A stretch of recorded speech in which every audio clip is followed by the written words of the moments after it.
The Lord be with you. A reading from the Holy Gospel according to Mark.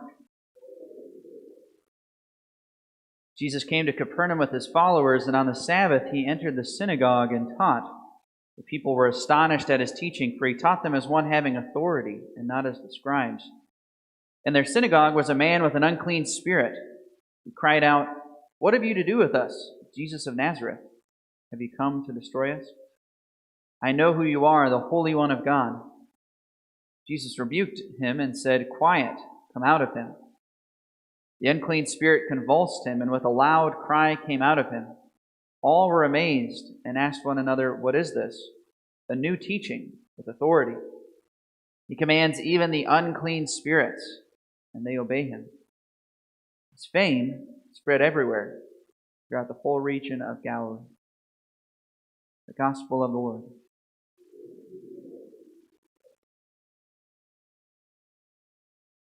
So we have our second day in a row reading from the letter to the Hebrews. And today we have a great commentary on Psalm 8 that the author of the Hebrews presents to us. And he's essentially arguing that for a time, man would be lower than the angels, but in Christ, Christ has descended to be a man so that he might exalt all of mankind above the angels. He's focused on this because, again, as we talked about yesterday, the letter to the Hebrews is focused on the religious Jews in Jerusalem or in the surrounding area. And so there's a strong focus on the temple. And in the temple, in ancient Judaism, the temple was considered like a microcosm of the whole universe. The different parts of the temple represented the different aspects of the cosmos. The sanctuary and the Holy of Holies represented heaven. That's why on the veil of the Holy of Holies there was a panorama of the heavens on it. And then the sanctuary where all the Jews could enter, that was considered to be a representation of the Holy Land. Right? So you have heaven, and then you have the Holy Land, and then the court of the Gentiles, which represented all the Gentile nations and all of the seas. It was considered to be a microcosm. And so the ancient Jews believed that what took place in the temple literally affected the entire cosmos, the entire universe. And so for an ancient Jew, everything going on there had cosmic consequences, and they saw everything in that light. And so this author of the Hebrews, speaking to these people in Jerusalem or the surrounding area, is pointing out the cosmic effect that Christ's descent as a man and his exaltation has had on the entire cosmos. Man who for so long was below the angels has now been exalted, the right hand of the Father. I also just really love this psalm, the Psalm 8, this commentary. "O Lord, how glorious is your name. Lord, what is man that you should be mindful of him? The Son of Man, that you should care for him."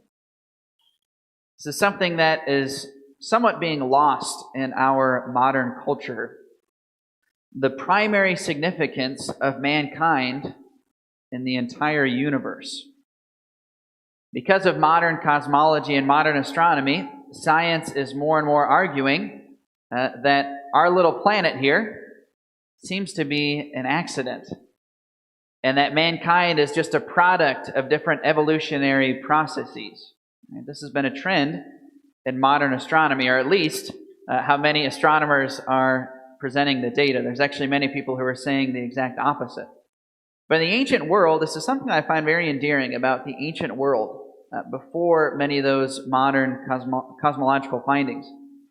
Ancient mankind totally saw humanity as the centerpiece of all of creation.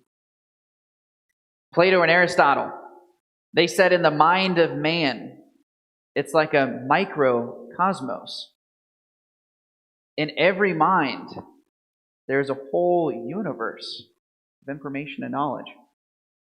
Likewise, ancient philosophers and ancient Jewish people, they understood that without humanity, the universe doesn't even really make sense. Humanity is what gives meaning to all of creation. Right? Animals don't look up at the stars and marvel at the patterns. Animals don't see the secret mysteries of mathematics and science. It is only through the mind of man that the world we are a part of actually has meaning. And therefore, man is the centerpiece of all of creation. Even in the ancient temple liturgy, again, man was the bridge between heaven and earth. It was man who made the connection between the sanctuary, which represented the Holy Land, and the high priest, this man who was able to enter in to the heavenly sanctuary, literally a bridge between heaven and earth. The high priest, not just of the temple, but of all of creation. All of these things had such a profound significance and meaning of ancient Jewish believers. And in this letter to the Hebrews, this author is showing us how all of that has been transformed by Christ, the one true high priest.